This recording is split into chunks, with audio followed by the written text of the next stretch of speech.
Alternative Dig Talk. Real issues, real talk.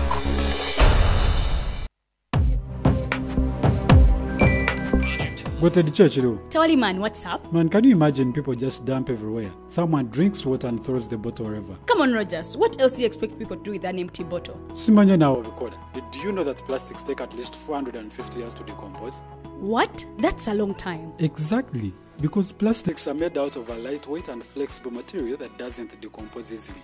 And plastics everywhere in the environment cause plastic pollution. What is plastic pollution now? It is the accumulation of plastic waste in the environment, like bottles, polythene bags, straws. All of these contribute to plastic pollution. I have been using them without knowing their effect. Yeah, a lot of people have. Plastics are a danger to the ecosystem, both on land and in water. So how can we overcome this problem? Is there something we can do? Oh yes, we can reduce by minimizing the use of plastics, reuse by repurposing them, or recycle by collecting and processing them into new products. Everyone wants to change the world, but no one wants to change themselves for the world. How about we change our habits for the world? And it starts with me and you. This message is brought to you by Alternative Digitalk. Are you craving for that special meal that will entice your taste buds and leave you with lasting, thrilling memories? Look no further. Spice Island Butaleja has got your answer. Natural, fresh and delicious juice, the best meals.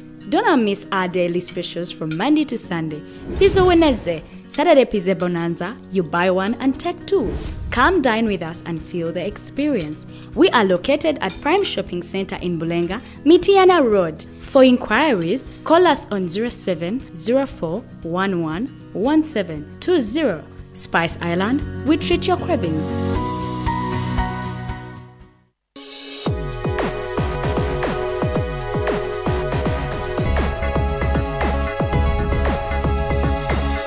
The Alternative Dig Talk. Real issues, real talk.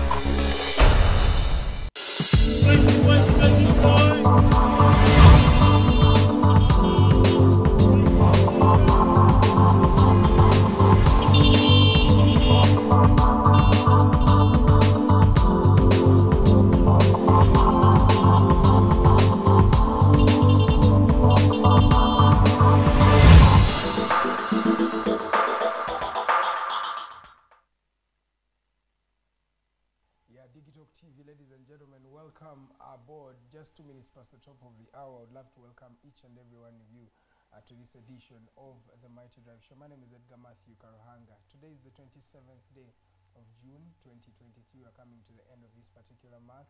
That means we are going to be, passing the half-hour mark of this particular year. But of course, I would love to welcome each and every one of you. Who tunes in?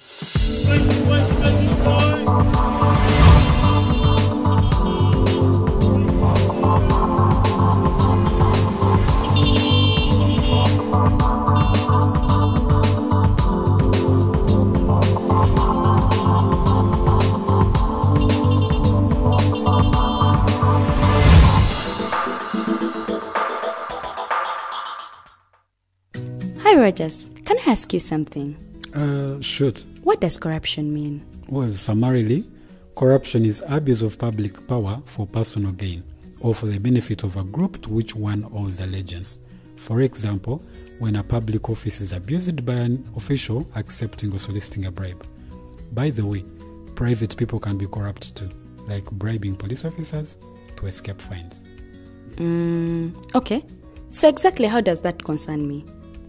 Well, do you pay taxes? I guess, yeah. What does that have to do with this? Everything. Because those taxes you pay are supposed to facilitate services you use, like water, electricity, roads construction, medicines in hospitals, name it. Okay, that is much bigger than I thought. But it can be stopped, right? Well, yes it can.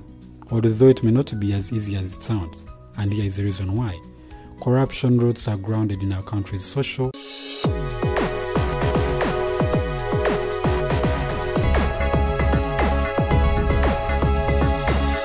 The Alternative Dig Talk. Real issues, real talk.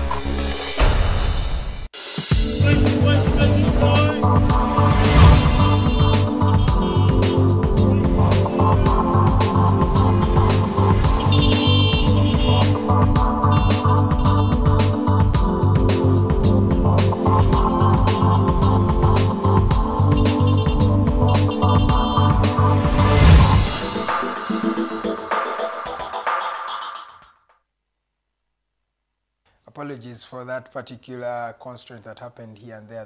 Those are just technical issues. But of course, welcome each and every one of you who's tuned in from wherever you're watching us from. I know guys who are watching us from as far as the Middle East. Thank you so much for watching. I have a colleague in San Francisco, Kamoga Franklin Gooding Jr.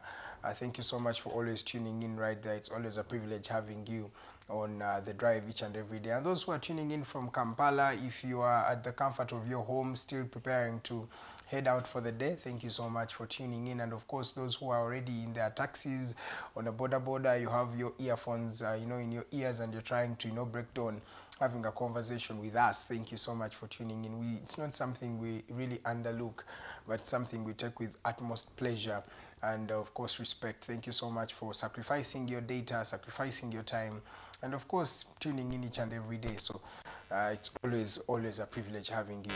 Tomorrow we are going to be commemorating or celebrating Eid Day for our Muslim brethren. So it's going to be, I think, a public holiday tomorrow. So in advance, happy Eid to each and every one who is going to be celebrating it tomorrow. Happy Eid to all my Muslim friends, all those who are watching from the Middle East, Dubai, Bahrain, Abu Dhabi. I have people like Shani, you're always watching from there. Shira, Olga in Saudi Arabia, you're always watching. So enjoy your Eid. Tomorrow it's your day to celebrate and of course have some good food here and there. So happy Eid to each and every Muslim who is out there. Bannayuganda mwebale nnyo okubanga mutwekumidde kenkya y'olunaku olwaleero. Nze Edgar Matthew Karuhanga okubanga mbaweereza program gye muliko bagiyita The Mighty Drive, ebeerayo buli lunaku lwa Monday paka ku lunaku olwokutaano. Tutandika ku ssaawa 2 paka ku ssaawa 4 nga tunyumyamu naawe nga tulowooza emboozi ze tunyumyamu wano zisobola okukyusa eggwanga lyaffe, okulikyusa mu mbeera ennungi, okuyamba okole okusalawo nga oli informed oba ng'omanyi lwaki ky'osalawo ate ng'otegeera biki ebiba bigenda maaso mu ggwanga lyo erya Uganda. Wetwogereranga bintu bingi ebiri mu ggwanga ne wabweru w'eggwanga, era tugezaako buli lunaku okuba nga tubyogerako wano nga tusuubira nti buli wetubyogerako tunaafuna ku magezi oba ku solution enaaba esobola okuba ng'efuula eggwanga lyaffe eddungi. Abatamanyi baagala okuba nga mwogerako naffe wano osobola okutusindikirayo ka direct message wali ku Facebook. Tuli ku Digital TV Facebook, The Alternative Uganda era ku Facebook, ku YouTube era gye tuli at The Alternative Uganda, ne ku era osobola otusangira ne ku Digital TV, ku Twitter at The Alternative UGA, era ojja kuba ng'otulaba awo, osobola okuba ng'otugoberera ku mutimbagano, osobola okuba ng'omanya biki bye tukola wano. Tulina programu nnyingi ez'enjawulo era gw'ayagala okuba ng'olanga naffe osobola okufuna kano akakisa. Kubira programs director w'ekifo kino omwami Mukose Arnold Anthony, enamba eri noti 7 noti emu 8 noti 2 oba 0701 8000212. Osobola okuba ng'omukubirako oba oyagala okuba nga tuku live streamingira omukolo gwo, oyagala photography ku mukolo gwo, oyagala videography, oyagala kutegekera mukolo gwo olina book launch, byonna tusobola okuba nga tubikutegekera wano mu mbeera yonna. So gw'ayagala okuba ng'opartneringa naffe mu buli kimu ky'osobola okuba ng'opartneringa naffe, jangu wano ku Digital TV tuli ku Makindye along Lukuli Road, oba wakayita ka water pump oba overside zeri ez'Emakindye ku Mubarak, oba wakayita ku water pump ku mukono gwo ogwa ddyo oba otulaba awo waggulu, oba overside zeri Munyonyo Konge, oba wakayita ku Ndusa petrol station ng'okkirira awo, oba otulaba ku mukono gwaffe ku mukono gwo ogwa kkono oba left, osobola okuba ng'otulabira awo ku kapande bakayita Sewagudde close, ojja giraba gate ya black awo wetusinzira okuba nga tukuweereza. So jangu otukyalireko tulabe engeri gye tusobola okuba nga tukyusaamu lino eggwanga, kuba ffe tukolera digital, tulowooza digital ye future ate future gye tulina ye yakati. Muzikirize ngendeko mu mawulire agabaddeyo gye mutabadde. Olunaku lw'eggulo USA yavuddeyo nekakasa nti nno Abafirika mwerinde ejje erya Wana Group. Ndoza mujjukira abawana Group abatabamanyi. Abawana Group bano nno abasajja balwanyi ba mercenary ba ggwanga erya Russia. Jjukira nabagambako wano emabegako eyo omusajja Vladimir Putin yatandika eryejje mu ggye erya Russia, n'atandikawo kye bayita elite force oba militia group nga nabo bakwata mundu naye nga tebali wansi w'amagye ga Russia naye era nga bakolera mu ggwanga erya Russia. bano ba mercenary Putin yali yabateekawo okubanga bamuyamba okubanga aconsolidatinga obuyinza bwe mu Russia. Jukira abasajja bano omwami Vladimir Putin yona afuze eggwanga eryo kuva mu mwaka gwa 1999 paka kati Vladimir Putin akyakulembera eggwanga eryo erya Russia oba Russia. So mu mbeera eyo yatandikawo just ka group kaba militia oba ba gunmen abasobola okubanga bamukuumira mu buyinza okujjako bano ennaku zino badde balina engeri gye bakyusekyuseemu emabegako eyo twabalabanga bakola ebikwekweto mu mawanga ag'enjawulo omuli amawanga nga Mali, omuli amawanga nga Central African Republic wano ku continent, tubalabyeko mu ddwaniro ery'e Yemen, usembedde ddala tubalabyeko wali Ukraine be basinze okubanga basoosowaza olutalo olwo wakati wa Russia wabe basinze okubanga balwana olutalo olwo. So mu mbeera eyo ku lunaku olwokutaano beesuulamu Julume omukulembeze waabwe Prigov weyesuulamu Julume n'asalawo alumbe ekibuga Moscow ng'alaga obutali bumatuvu bwe oluvannyuma lw'amagye ga Russia okuba emu ku beesi ye omwali abamu ku balwanyi be. So mu mbeera eyo twalabanga ensi yonna yeewuunyiza kiki ekyali kigenda maaso mu kibuga ekyo mu ggwanga erya Russia we twabalaba wali nga batandise okubanga bamakinga okuva Rostov mu ggwanga erya Russia balumbe ekibuga ekikulu ekya Moscow nga balaga obutali bumativu bwabwe eri Vladimir Putin n'amagye ge. USA n'amawanga amalala aga West oba bayita the Western Allies bavaayo nga bayinga abasupporting ekikola kino wadde of course openly teri yavaayo kubanga akyogerako naye bantu bangi bali beewuunya kiki ekyali kiguddewo mu ggwanga erya Russia era twalaba bano abasajja ba militia abawana assassins nga basazeewo balumbe ekibuga Russia bakikwate ekibuga Moscow bakikwate bakwate n'obuyinza. Oluvannyuma twalabye nti entegeeragana yabaddewo wakati w'abasajja bano aba Russia ne basalawo nti of course omukulu waabwe Prigov agenda kubanga abeerako mu ggwanga erya Belarus ate amagye ge agawana gagenda kubanga gali inculcated oba okubanga bagagatta mu magye amakulu aga Russia. Kati nno USA ng'eyita ku omu ku boogezi baayo yavuddeyo n'akakasa nti nno abana Africans mwerinde mwalabe Mutini yakoleddwa abasajja bano abawana nga balaga obutali bumativu bwabwe n'agamba namwe mwerinde abasajja bano basobola okubanga babeekyukira essaawa yonna. Mbagambye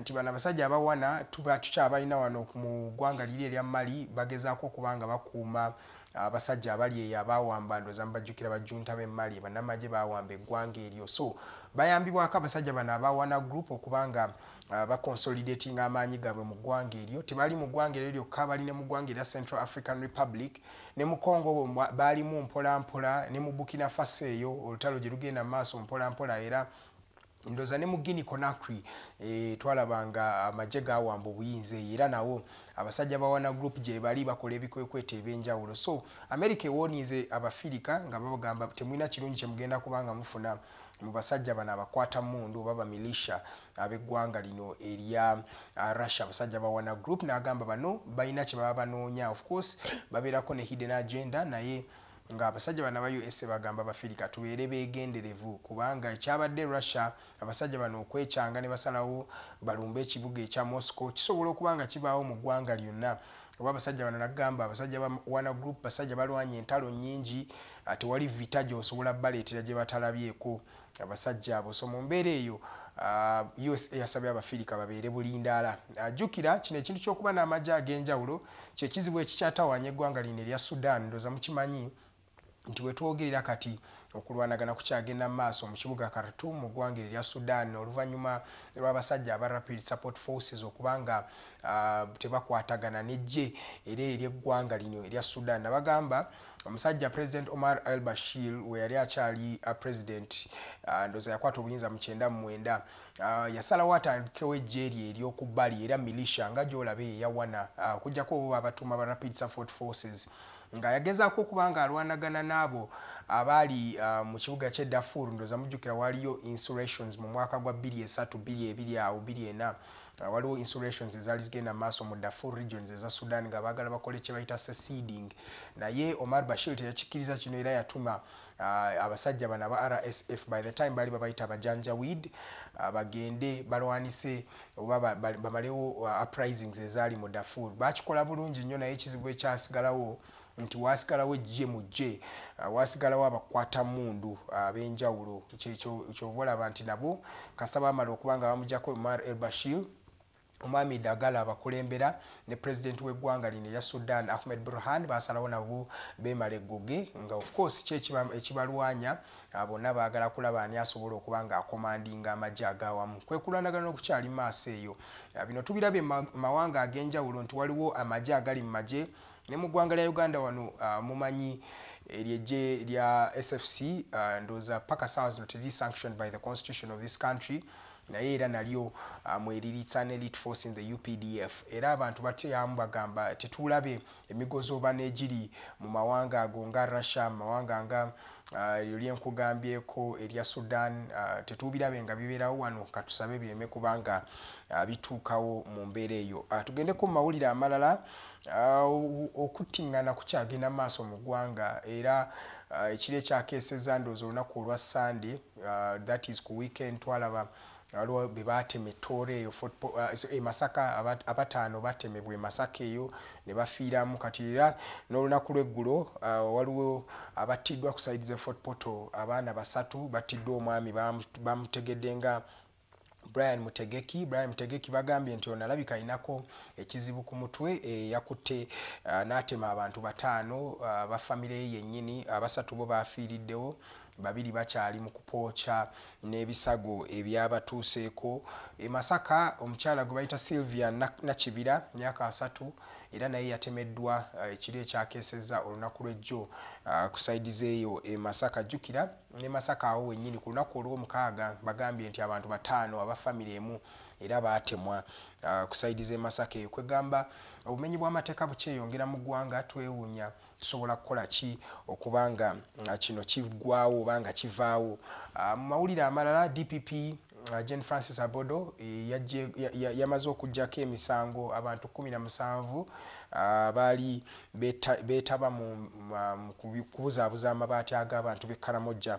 Omukyalo ono yakakasiza nti bano 17 bajjeeko emisango tewali bujulizi busobola okubanga bubalumiriza mu kooti nti baaliwo mu kubanga babuzaabuza amabaati ag'abantu b'e Karamoja. Jjukira mu bano mulimu ba minister mulimu ba permanent secretaries mulimu ba akao oba chief administrative officers aba districts ezenjawulo mulimu abayambi ababaka ba parliament ne ba minister mubafuna amabaati gano mulimu ne ababaka ba parliament abafuna amabaati gano abantu bangi abali wakati mu migozo obanno gino naye omukyala Jane Francis Abodo yakakasiza nti emisango bagibajjeeko ku lw'okubula obujulizi Abannayuganda beebuuza tulina abantu abavayo ne bakkiriza nti gano amabaati baagafuna omuli minister wa finance Matiya Kasaija yakakasa nti amabaati yagafuna naye era tewali kyamaanyi kibakoleddwako era ne twebuuza ate bali nno bali Amos Lugoloobi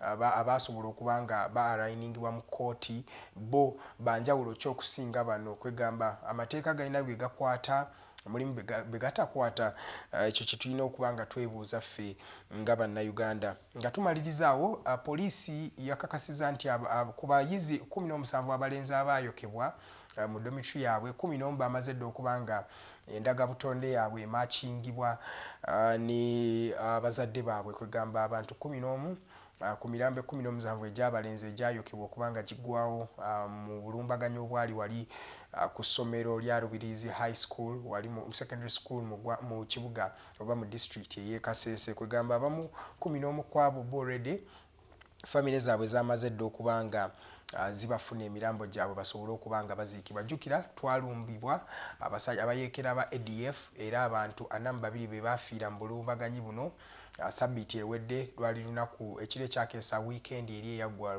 ku Saturday eri twafuna obulumbaganyi buno mu ggwanga abantu 42 be baafiirwa obulamu bwabwe. Jjukira era ne mu mwaka gwa 98 ennaku z'omwezi zaali 8 omwezi gwali gwa 6 oba June era abantu 8 be battibwa ku Kichwamba Technical College oluvannyuma lw'aba ADF era okulumba at the time wadde wayiseewo emyaka egikunukiriza mu 24 bukyanga obulumbaganyi buno bubaawo naye era kyamaze kyaddaaki ne kiddibwamu era abantu 42 be bafiiridde mu njege eyo.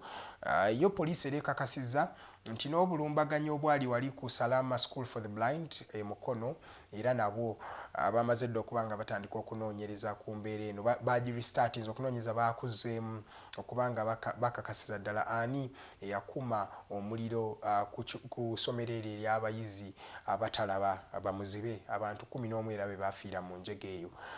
Ndowooza bannange era kamaliriza okuba nga mbagamba nti sickle cells mu ggwanga naye yeeyongedde bagamba kati Uganda eri ku mwanjo nnyo ku baana abalwadde ba sickle cell mu Africa. Ndowooza ffe abakulembedde ne tuddibwako eggwanga erya Nigeria.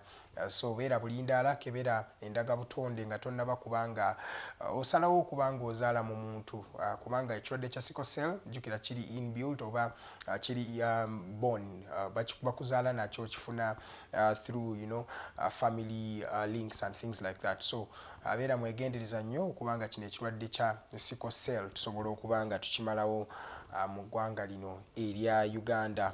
Era ndowooza kamalize ne story ya Resto Kalenzi ye TikToker yalabikako mu kavidiyo ng'akakasa ye omu ku baali emabega bw'okuba nga baayokya abantu b'e Kasese. Poliisi ono yamukwata oluvannyuma lw'okufulumya kano akavidiyo ng'akakasa nti bagenda kukola buli kimu kye basobola okuba nga bakola okubanga bamalawo ebintu weebiti. Era n'akakasa nti no yali emabega w'okwokya abantu n'okubatema eri e Kasese. Poliisi yamukutte era yamaze dda okuba nga emuggulako emisango egy'okubanga supporting terrorism, abating terrorism and supporting terrorism, okubanga owagira ebikolwa ebyabannalukalala ba terrorists mu mbeera eyo. So ndowooza abavubuka tubeere beegendereza nnyo kubanga oyinza okwagala okumanyikwa oba fame ate n'omaliriza nga abavubuka nga batera okwogera ng'oziguddemu kuba kati emisango gy'obwannalukalala tegiba misango mitono bannange,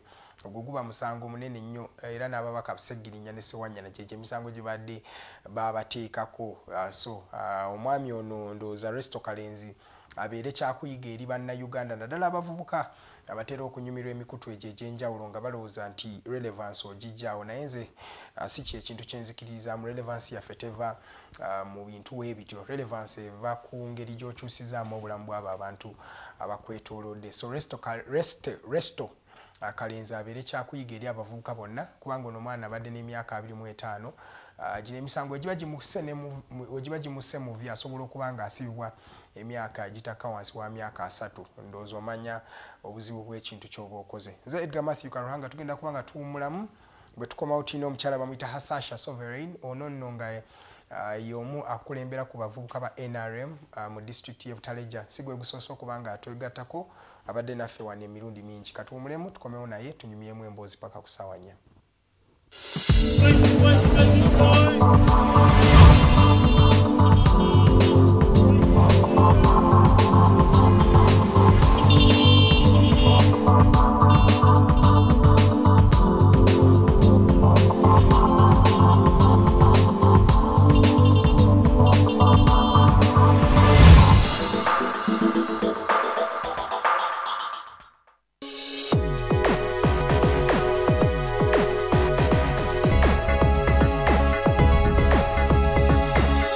The Alternative Dig Talk. Real issues, real talk.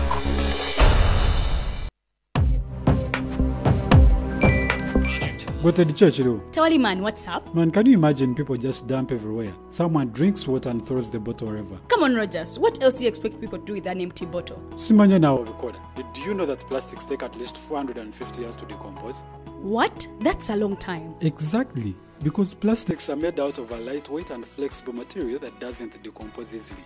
And plastics everywhere in the environment cause plastic pollution. What is plastic pollution now? It is the accumulation of plastic waste in the environment, like bottles, polythene bags, straws. All of these contribute to plastic pollution. I have been using them without knowing their effect. Yeah, a lot of people have. Plastics are a danger to the ecosystem, both on land and in water. So how can we overcome this problem? Is there something we can do? Oh yes, we can reduce by minimizing the use of plastics, reuse by repurposing them, or recycle by collecting and processing them into new products. Everyone wants to change the world, but no one wants to change themselves for the world. How about we change our habits for the world? And it starts with me and you. This message is brought to you by Alternative Digitalk. Looking for a pair of shoes? Les Hub Stores has a wide range of selection for unisex footwear. We have the best quality of all brands at pocket-friendly prices, and we make deliveries countrywide. Just place your order or reach us on 0772 08 0090. You can also check up at Les Hub Stores on all our social media platforms. Les Hub, craft your own footprints. Are you craving for that special meal that will entice your taste buds and leave you with lasting thrilling memories? Look no further. Spice Island Butaleja has got your answer. Natural, fresh and delicious juice, the best meals. Don't miss our daily specials from Monday to Sunday.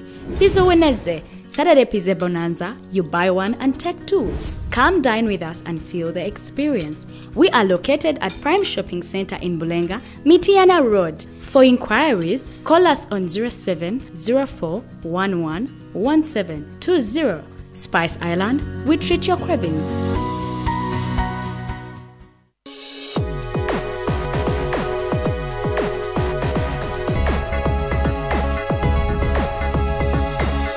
The Alternative Dig Talk. Real issues, real talk.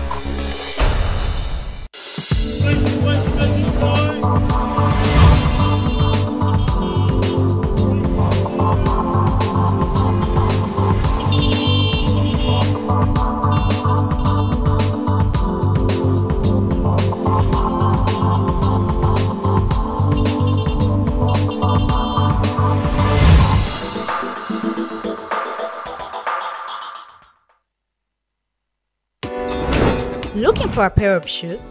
Les Hub Stores has a wide range of selection for unisex footwear. We have the best quality of all brands at pocket-friendly prices, and we make deliveries countrywide. Just place your order or reach us on 0772 08 0090.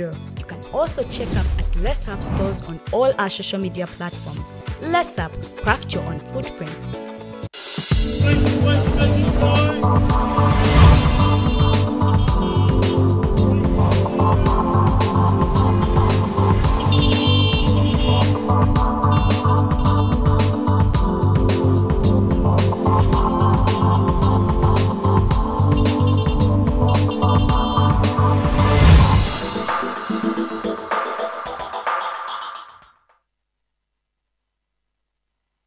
Amachama lungi abatukereddeko ku mpewo zaffe za The Alternative Digital kufaawira bikoberege manya gango olunaku lwa leero negatiddwako omukulu Edgar Matthew Karuhanga ndi ne youth leader okuva side zeri Butaleja.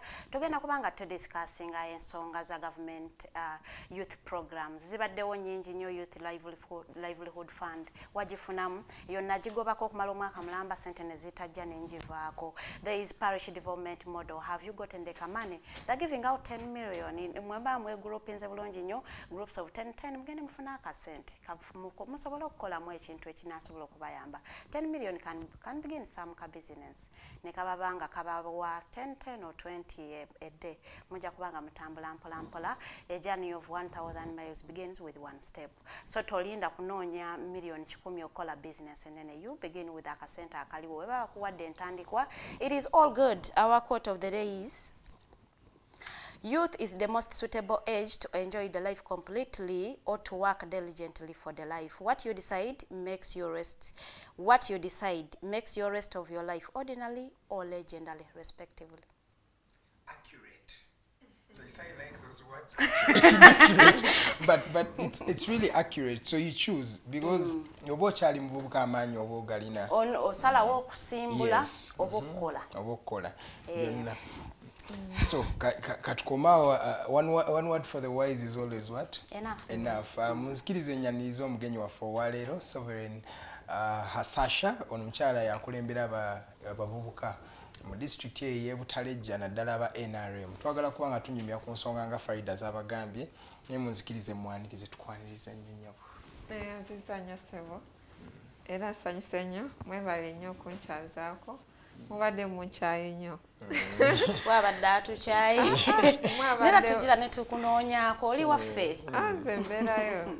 Naye kirungi nti mumpaddeyo akadde era ne munnyaniriza kubanga wano sigwe mulundi gwange ogusoose okubeera wano neyanza Digitalk ne crew yonna eya Alternative Uganda mwebale nnyo okuweereza era mwebale nnyo okunyaniriza mu kifo kino ng'omuvubuka ng'omukulembeze w'abavubuka sanyuse nnyo.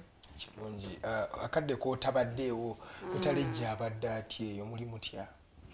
Butaleja tuli bulungi ng'e-Butaleja era Katonda atukuumye atuwadde obulamu tumwebaza nti at least wetuli tukyali balamu Katonda afuga. Of course wabeerawo few challenges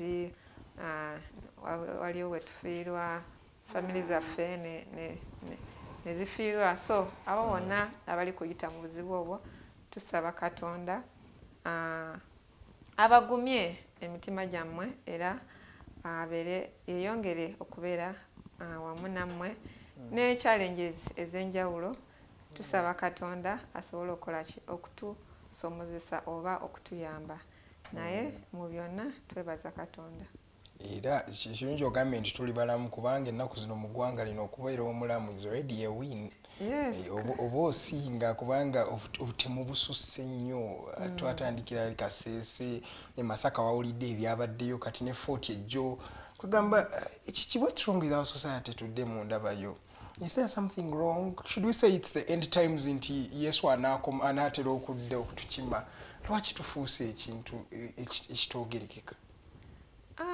So agamba nti tuli ku end times naye of course mu Bible fena manyi nti waliwo abantu bakkiriza mu nzikiriza ez'enjawulo tumanyi nti waliwo akaseera nti kajja kutuuka wabeerewo life after death so naye waliwo of course enzikiriza ey'enjawulo so nganze ngamba tetuli mu end times naye wetubeera muno buno obulamu obwensi wabeerawo challenges actually si eggwanga lyokka naye ne family ne sino eno ggwanga lyokka naye ne other countries the whole world challenges are ever there when you're on this journey of life always challenges will be there kubanga kati nga eggwanga lyaffe lina enemies especially aba ADF batutawanyiza nnyo so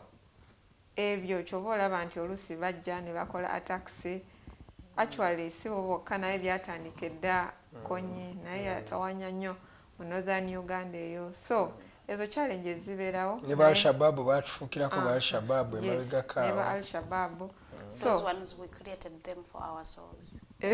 No, but they came in 2007 and in 2001 was it 2010 when they came and they did bomb blasts. Was that an invitation really? Yes. Why would the president be deploying in that country anyway? So oluusi kati ng'ekyo kyogambye nti why would the president be deploying in maybe Somalia or where? One would ask, is it our war to fight? Sometimes it is necessary kubanga neighbor bw'aba tali safe naawe olowooza maybe saawa yonna nange kisobola okuntuukako so ky'oba olaba naye ayagala ki naye ayagala ayambe ataase kubanga tomanya luyinza okubeera enkya lwa Somalia naye maybe another day it is Uganda and how can you feel nga maybe Uganda you have gone in such a situation naye ne mubeera ignored no any country is coming to support you so bino ebintu kubanga one of the principles of NRM is Pan-Africanism. Yes. So at least bw'okola ku oba bw'okolagana n'amawanga amalala kubanga kati nga kaŋŋambe nti Somalia bw'ebanga eteredde bulungi oba wali ebyamaguzi by'oyagala okujja mu Uganda ogende okole ki otwale eri so kiba kyanguwa naye kaŋŋambe nti our neighboring countries wezibeera n'entalo kati kaŋŋambe Sudan kaŋŋambe Somalia naffe wano ffennyini kiba kitu affectinga nti especially webituuka ku byaki trade oba byamaguzi so kyoba olaba nti oluusi yeengejinga naye mu ebyo of course abalwana bo tebasobola kubeera basanyufu baba baagala bakole kibalete backfire naye manyi nti bajja kubihandolinga kubanga tulina ejje ery'eggwanga lijja kuhandolinga tulina security. I know that they will handle the situation. It's all coming down. Konsonga ya security Butaleja temunafunayo any incidences or cases of insecurity abantu bafudde balumbiddwa nga bye tuli mu Kampala wano kisuse. Wabeerawo minor cases ezibeerawo nti naye zibeera nnyo individual nti kaŋŋambe waliwo ababbi ne bakutega oba kati ng'owepiki nga baagala bakole ki bakubbe oba ne bakutta we bati naye nga balina intention zaabwe like oba just okubba. So that is the challenges tulina nti those individual cases naye ogamba nti maybe like massively coming like what happened in Kasese. What? No, that one has not yet happened. Just those individual cases into those crime rates. Obagala maybe nga waliyo abagala babbe. Those are the only. Oba ne batta omuntu webityo. Naye nga intention yaabwe yakola ki yakubba si yakutta so okutta kibeeranga ekijja ati last resort. Era kyekigaana tuteera ku nsonga yaffe ey'okugyamu abavubuka mu bwavu kubeera abavubuka be basinga okuba nga bettanira zino ensonga ate nga lwaki babikola ensonga y'obwavu erinye. Naye Friday, you had something to yes, so katubuulireko ebbanga ly'amaze nga limu kwengeginga ne ba youth Butaleja. What do you think the challenges youths are facing before nga tetunatunulira government zino projects zetekawo? Do they fit in the problems of the youths? Well, thank you so much. Era saba Butaleja actually nabuddeyo jjo era nabuddeyo nnyo ekiro nnyo natuse wano saa 7 ogw'ekiro kubanga ntera nnyo okubeerayo era na like most weekends mbeerayo nnyo ne weekdays ezimu. So ebizibu abavubuka be Butaleja, the challenges, some of them of course they face is access to some of the government program funds, for example YLP. Kubanga jo twabadde ne executive meeting ey'abavubuka ku district youth council. So chairperson, some of the chairperson of he's called Fakam staff of Uganda Town Council, and another one from Ufuja Town Council. He spoke about how some CDOs on the sub-county level, how they are not in office sometimes, and sometimes even though they are there, but they don't pay too much attention to the issues ez'abavubuka. So newesanga nti they are complaining about what? Community development officers. CDOs are community development officers. Kubanga programs ezo naddala bavubuka YLP oba emyoga oba ki zeetanirwa nnyo ku sub county level oba ku town council level. So buli town council oba buli sub county eina community development officer. So kati nga kaŋŋambe oyagala YLP olina ogenda wa community development officer nakuyitiramu nakuwa forms ezo, then nakuwa ne criteria gyolina okufollowingamu. So naye bw'oba ogenzeeyo n'atakuyamba bulungi kiba ki? It is a big challenge. So those are some of the challenges. Then nekirala, of course we have some problems of teenage pregnancy in our places there, whereby some girls they get pregnant or bafuna embuto nga tebaneetuuka. So byebyo ebizibu Butaleja. Then nekirala abavubuka waliwo n'ensonga mu executive meeting yaffe eyabaddewo nti abavubuka baffe bwe ba-applyinga ku district baba tebafuna nnyo mirimu kubanga they had just recruited. So majority of them they had applied naye wesanga nti they are not considered. So that is a big challenge into our youth, even though they are applying for some of the government jobs baba tebazifuna. So who's getting these jobs? If the youth are not if the youth are not getting the jobs, who are getting the jobs then? I think, of course, imagine we are so much twasomanyo. Kati if you apply, like maybe wowa apply inzo kumulima mwenzo kuberako oba you are 20 or you what. So naye gwe woba apply inze oba oyagala oyitemu okitegeera. So naye kati ku kifo ekyo era balina okutwalako omuntu omu. So naye kati ono atayiseemu era kirina okumuyisa bubi. So that is a challenge nti tayiseemu. So you can't all get recruited. Yes, you all cannot get recruited. So those are the challenges. But from a trusted source, those jobs are already even given before they even before they send out the application. No, let's be honest to each other, because no, the Ugandan who's watching us knows the reality. Edgar, so trusted. I'm speaking as me.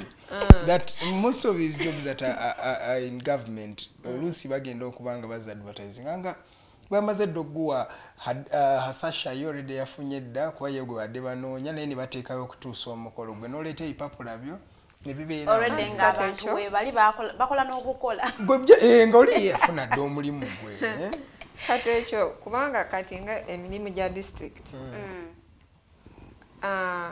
gyonna abantu waliyo district service commission. So yeyo yekola ki ye recruiting era baba waliwo obuzibu bwonna oba biki, so it is the district service commission yeyina okubeera held accountable.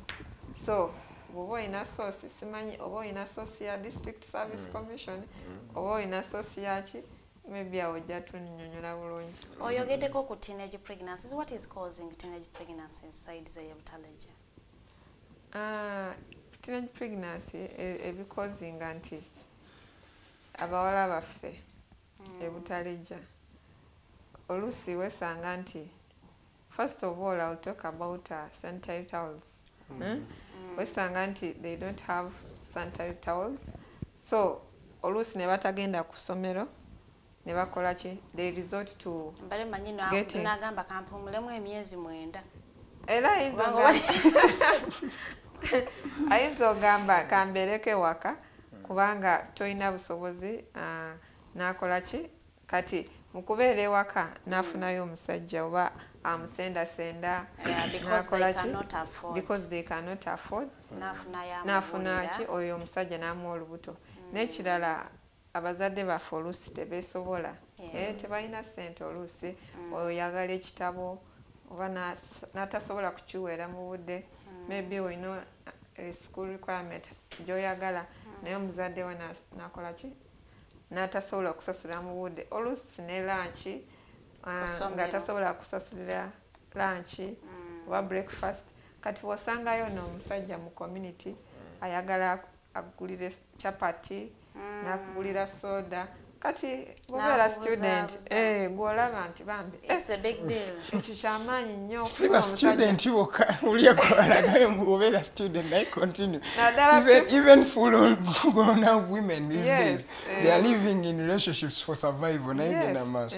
Kati bw'aba akuwadde soda oba chapati bw'oba okiraba nga kyamaanyi so n'akusendasenda nakola ki neebaka naawe nokola ki okakanya nga ofunye olubuto.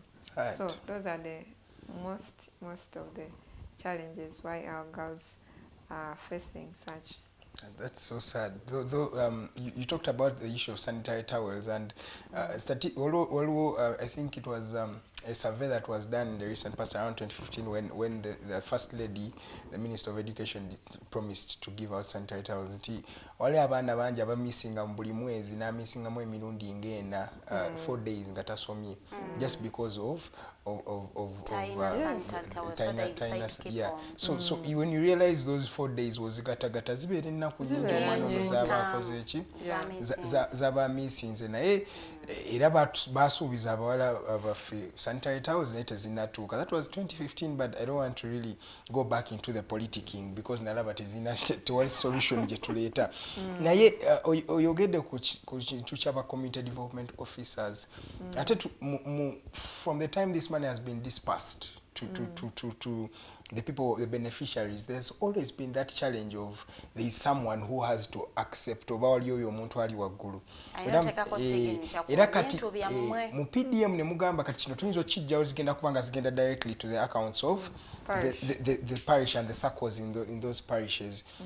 Naye era tulabye nga woyogedde nti ba community district officers bano oluusi tebakola ki tebabeerawo. Naye n'ekirala waliwo ebyogerebwa nti no oyo waba takwagala oba gwe akuyinako akaluyi gwe n'abantu bo oba nga gwe omuntu asobola okukulemesa zino ensimbi politics za ssente zino.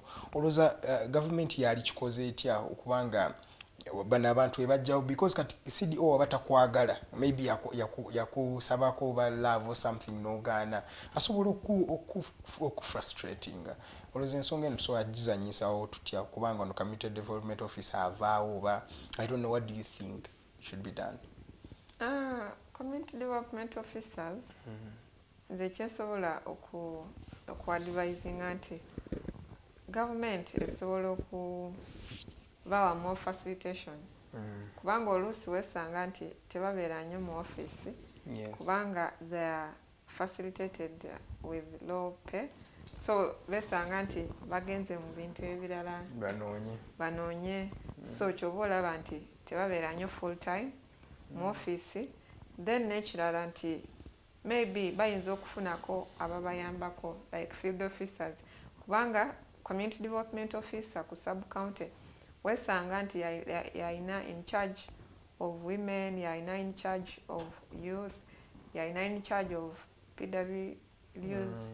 So people with disabilities. People with disabilities abeera n'ebintu bingi bya coordinatinga ku sub county eyo ne programs ez'enjawulo. So kati ate waba akoze ebyo kimwetaagisa n'ogenda mu field, so emirimu gyabwe gibeera nnyo mu field. So oluusi wesanga nti agenze mu field ate gwe bw'ojja mu office n'omusanga nga taliwo.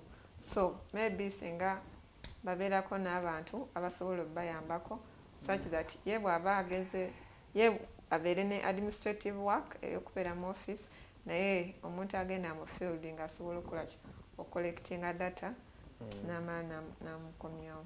Kirungi kyoyogerako okujjako era ne bano ba CDOs bo be mugamba abayindi responsible gaba ssente bazigabira ku NRM offices and that this thing has been recurring. N'emyoga gino twawulira abantu b'ekawempe wali endowooza bali bacomplaining erisha mimmalende nga mugamba ssente bazireese yes ez'emyoga naye okuzikimu ina zijja wali ku NRM office. Kati omuntu nga lukulwe tumumanyi wa NUP nga NUP ne NRM kabanango oyo omuntu aba agenda kukola atya nga sente zino ziri narrowed down to NRM offices and NRM cadres? That is not right. Sente za government programs tebazijja ku NRM office. NRM is a party. Now, of course, the ruling government is NRM. Now, NRM ina structures zawe. Na ye wekituuka ku kintu kya government kangambe program waliyo ministry ya local government which is headed by the minister is Rafael Majezi or the minister wa local government. So under him waliyo district local government. So ku district local government waliyo departments ez'enjawulo, waliyo ebya agriculture, waliyo cow, ebintu bingi ebibeera ku district. So ne district community development officer kati ffe abavubuka ku district ku local government tuli mu department yaffe ya community and the omuntu agikulira ye district community development officer. Yes. So bwoba kangambe nti waliyo groups zemuforminze kubanga DCDO ayina okufuna kangambe waliyo oba villages oba parish muina group yamwe gye muforminze otwala your papers. First of all, those forms ozijja ewa community development officer ku sub county level. We have all sub counties baina community development sub office. county Uganda tumugambe lye gombolola. Kugombolola. So oinogenda kugombolola nofuna forms ezo na kuguidinga. So bwoba omaliriza era olina ozikomyawo wano. Ewozijje ewa community development officer. So ono community development officer yakwata empapula zonna azitwala ku district. Azitwala ku district wa tazitwala ku office ya NRM ku district, azitwala mu office ya community development officer. Kati after that ne bakola verification ne bayitamu bobo qualifyinga ne basobola okola ki ku consideringa nofuna. That is why LP nechi nemyoga bwezityo bwezikola. Naye parish development model oyina ya ku parish level choina okola nga tuyita omuluka. Omuluka. So parish development model of course ina committee. Eyo committee kuliko owabavubuka kwali chairperson ow'omuluka owabavubuka ne kubeerako ne other committee members owabakyala LC3 of that place. Then after that after that why ne parish chief baba recruiting recently. So after that boba kangamenti oyagala sente kuza PDM bogenda kubanga baina parish circle. So mwino forming a group ne mugenda ne registeringa ne parish circle. So boba omaliriza okuregisteringa ne parish circle buli kimu kiwedde bagenda kufuna sente babawe ku parish level wali tezeetaaga genda mbu osooka ogende kugombolola ku district. Ku district kubeerako okufuna sente emyoga ne youth development program. Naye youth development program nga si byangu nga bw'obyogera bw'obimenyaamenya bw'otyo. Nze remember baatutambuzaako paka ku Ministry of Gender naye era akasente twakafuna ate nga twali organized. Mwakafuna? Tetwakafuna kaagaana. Kaagaana naye nga ate era twali organized. How did you know you were organized? Nga bw'abyogedde bwe twabikola. Like the way she has simplified it. It is how we did it and we were not given money. But anyway, si kirungi kaabira mataga yeese. But what I want to know is, olowooza government okukwata ssente n'eziwa abavubuka kisobola okujja abavubuka mu bwavu? Because it has done it for the past years and it is not helping. Kasita okozesa sente bulungi kubanga oluusi wesanga nti abavubuka bajja zine sente bazikozesa oba okuwasaamu oba nazikozesa like ebintu nga tebiri development okitegeera oba nazirya buli naye bw'oba ofunye akasente nze ndaba bamami baffe oba abakazi women nti omukazi n'ow'omwami 5,000 ayinza okola n'atandika capital like nebeeranga capital n'atandika business era n'omulaba nga ataddewo munyanya abo abatunda kasooli n'abeera ku kkubo n'atunda kasooli like balina kyendi kugamba the determination of our mothers but you're putting it on women. I'm not kyebalina singa naffe abavubuka tubeera neyo determination obumalirivu nti kyofunye akasente akatono kofunye noka-investinga notagenda kalyamu ogambe oba okyakaliremu nogamba kana akasente nkafunye kateke oba kuba amatafaali oba kansobole okulima kubanga osobola okulima gundi ebinyeewa ennaku zino ebinyeewa kilo ya sente nga like 5,000 and above. Osobola ogenda n'olima.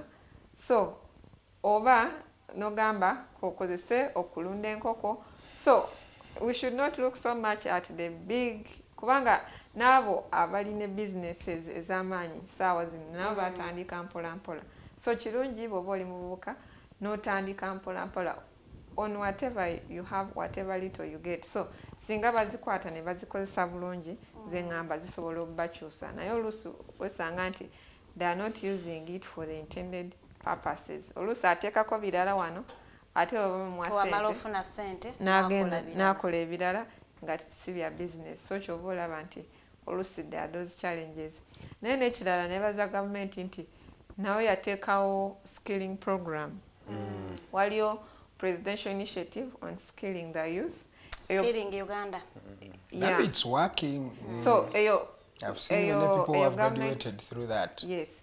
A government program under State House. So ate eina industrial hubs ezenjawulo mu ggwanga like kangambe nti Bukedi, Teso, ne wano mu Central, ne wa Masaka. So omuntu baba kubanga mwezo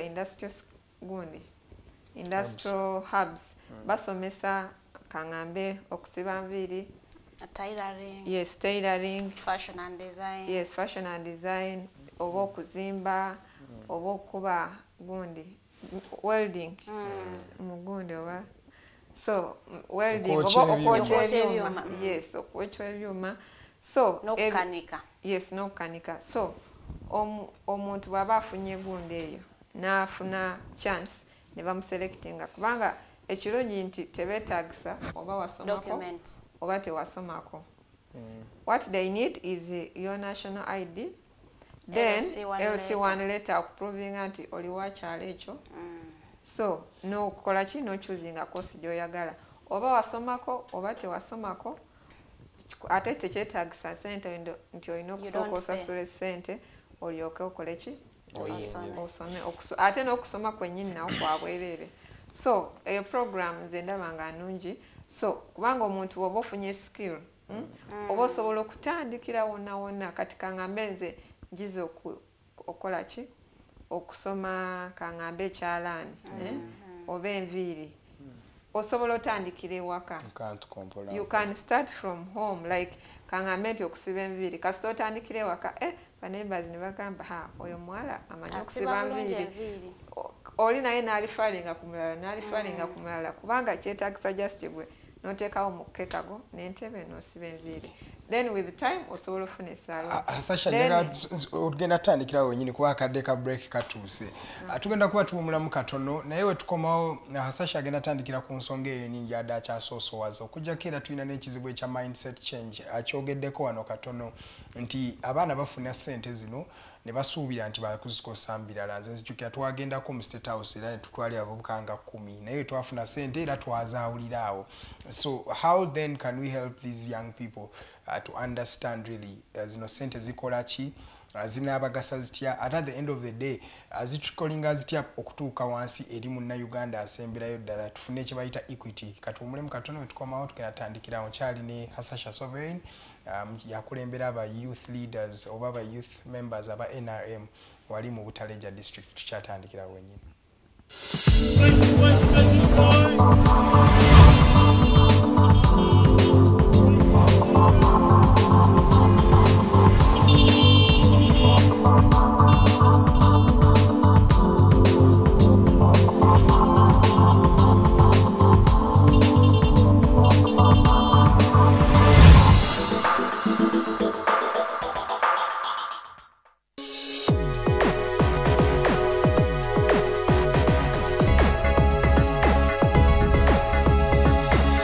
The Alternative Dig Talk.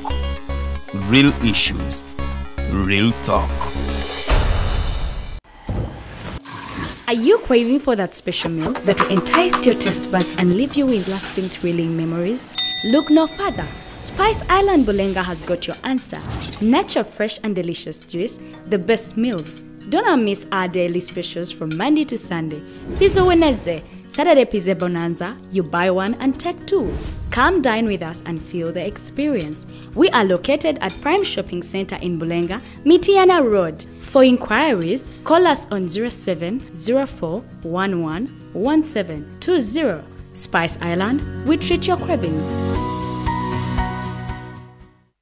Hi Rogers, can I ask you something? Shoot. What does corruption mean? Well, summarily, corruption is abuse of public power for personal gain or for the benefit of a group to which one owes allegiance. For example, when a public office is abused by an official accepting or soliciting a bribe. By the way, private people can be corrupt too, like bribing police officers to escape fines. Okay. So exactly how does that concern me? Well, do you pay taxes? I guess, yeah.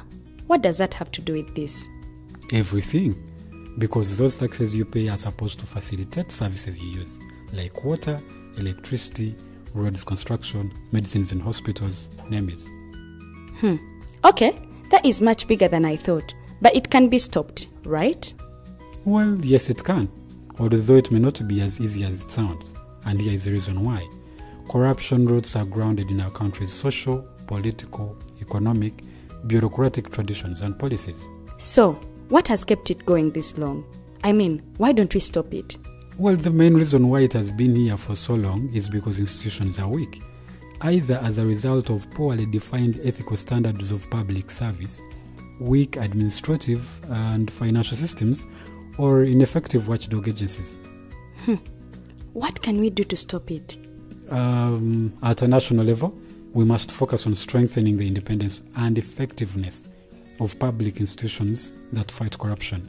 At a personal level, we must commit to never giving a bribe. I promise I'll never give a bribe. Well, that's a great decision you have made. Me and you now have to spread this message to all our friends. If we all do our part, corruption will be no more. This message is brought to you by Alternative Digital. Looking for a pair of shoes? Les Hub Stores has a wide range of selection for unisex footwear. We have the best quality of all brands at pocket-friendly prices, and we make deliveries countrywide. Just place your order or reach us on 0772 08 0090. You can also check up at Les Hub Stores on all our social media platforms. Les Hub, craft your own footprints.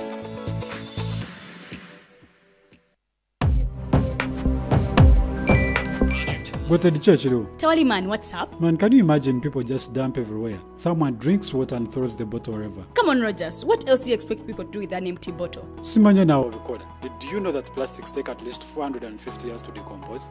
What? That's a long time. Exactly, because plastics are made out of a lightweight and flexible material that doesn't decompose easily.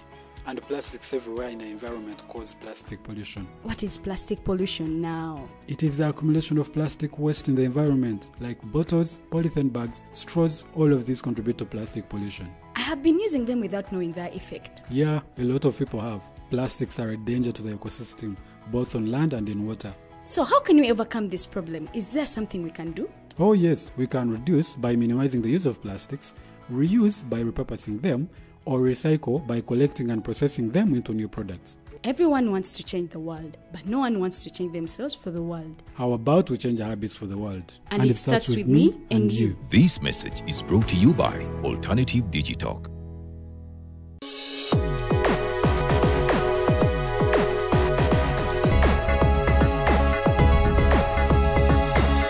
The Alternative Digital.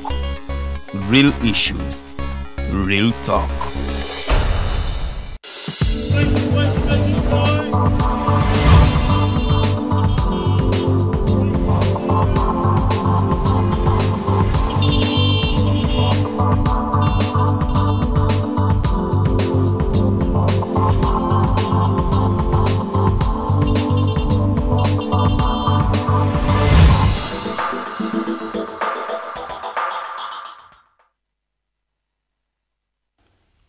Mukulikeyo mukumulamu okwo nze Edgar Matthew Karuhanga nchali n'omukyala Farida Bikobere ne omukyala Hasahya Sovereign erinnya zungu nnyo olusi lutawanya muzidi dakika 5 ezakaita ku ssaawa 3 tukyali wano tunyumya ku nsonga y'okujja abavubuka mu bwavu ba youth livelihood programs ezenjawulo president oba ne government zibadde baleeta okubanga zijja abavubuka mu bwavu ekizibu ekiriwo nti paka sawa zino intended purposes tetunaba kubanga tuzifuna wakyaliwo ekizibu kya mindset change wakyaliwo ekizibu kya corruption okuba zino sente zennyini katubadde twebuuza n'omukyala Hasahya ono tusobola kufuna tutya that level ground okubanga abavubuka bijja mu bwavu ate n'ensimbi zino zibire n'omugaso at the end of the day osobola okutwegattako ng'otusindikira message ku mikutu gyaffe tuli at the Alternative Uganda ne ku Digital TV Facebook, Twitter n'emikutu emirala tusindikire message oba sindika ka comment mu comment section awo tugenda kuba tubusoma mpola mpola nga wetweyongerayo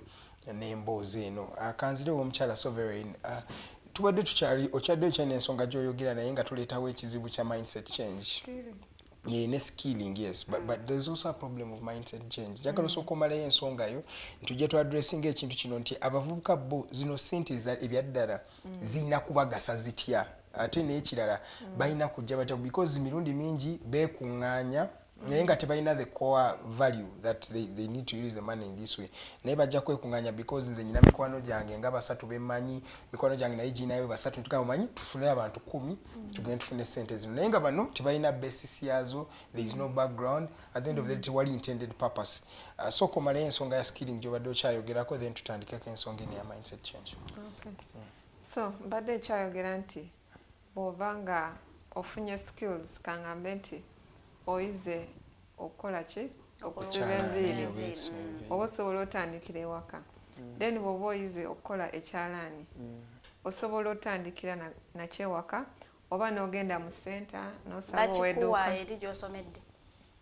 At first of course baali babigaba naye for now babadde ndowooza funding yakenderamu so babadde tebanabakola ki ogamba nti bakuwa naye first bali bakuwa naye now bw'oba ofunye skilling waliyo ebyo ebyalaani byosobola otandikirako like for 200,000 so kyosobola otandikirako kati kangambe nti ogenze mu center omuntu alina edduuka gwosobola mugamba nti katungireko wano kabalaza n'otandika okukola ki okutunga engoye then nokola ki ne carpentry nakyo osobola okugamba nti kotandikire wakaawo. With time that's when you can get a workshop or what. So skilling nnungi nnyo ne cakes nze ndabye ku bantu abakola cake naye ng'akolera waka naye n'agenda n'akola ki n'asupplyinga n'adeliveringa. So ebyo ebintu birungi nnyo. So eyo skilling bw'oba ofunye skill nungi oba wasoma oba tewasoma kubanga oyinza okubeera still wasoma. Wali abamu basomi naye bajerega ki skilling naye omuntu oyinza okubeera nga wasoma naye nga ffenna emirimu gya gavumenti tetugenda gifuna oba NGOs ffenna they are not going to employ us or even private sector sometimes they cannot accommodate all of us. But ekirungi kya skill nti naawe kennyini you can start osobola otandikirawo nga wooli wherever you are before waiting for you to be employed. And sometimes bw'oba okitandise okimanyi you can even employ other people. Yes. With time okola ki you employ other people which is even that's the goal of government. Nti babatandike bawe skill naye naawe otandike okuba otandike kati bw'oba otandise yes you keep on because every business it keeps on expanding. So it expands.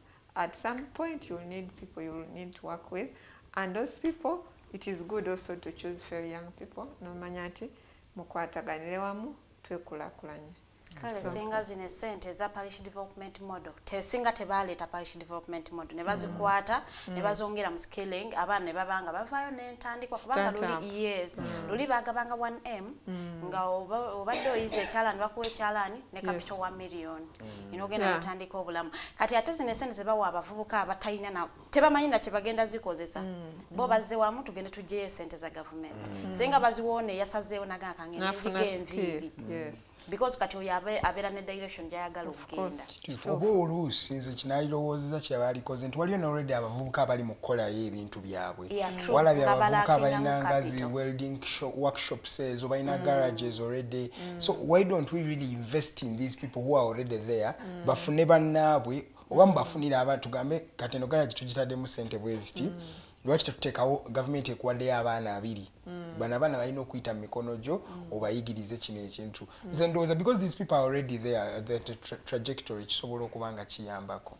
Yeah, kirungi it's a good idea and tusaba maybe government or all other stakeholders who can be involved.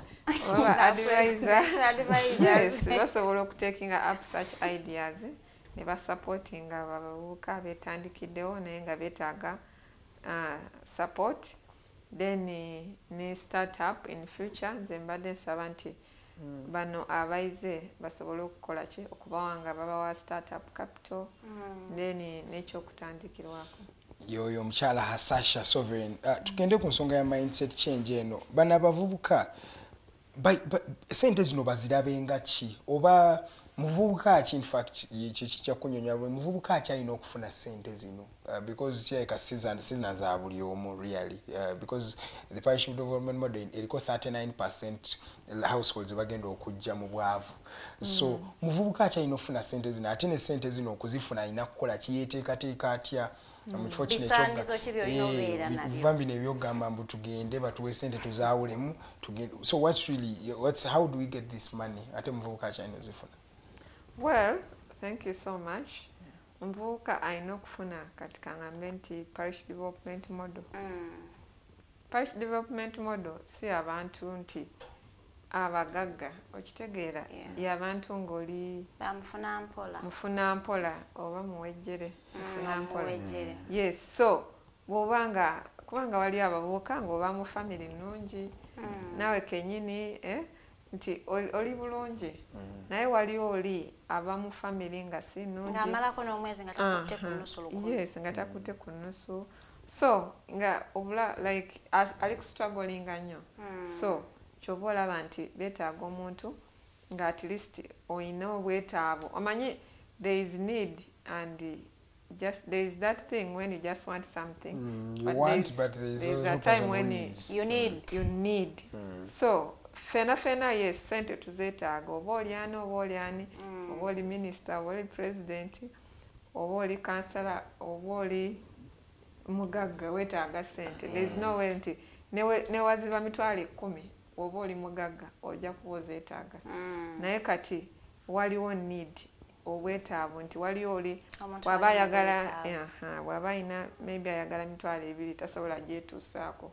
so abo be abantu parish development model betargetinga nti bafune ezo sente kubanga bw'aba azifunye abasobola okukola ki okuziteeka awantu n'akola ki n'atandika n'azinvestinga so process kyolina okukola kati nga parish development model olina okufuna saako oba group kubanga gavumenti tewagira nnyo oba tesupportinga nnyo individuals kubanga bo supporting individual buli omu agenda avaayo everyone every Tom and D will come say I want this naye kyoba olaba bagala nga bakoze eki ebibiina so it is easier okusupportinga ekibiina oba okusupportinga saako than okusupportinga ki omuntu omu so kyoba olaba bagamba nti mukole ki mwegatte wamu so we mukolawe mutyo nemufuna ba members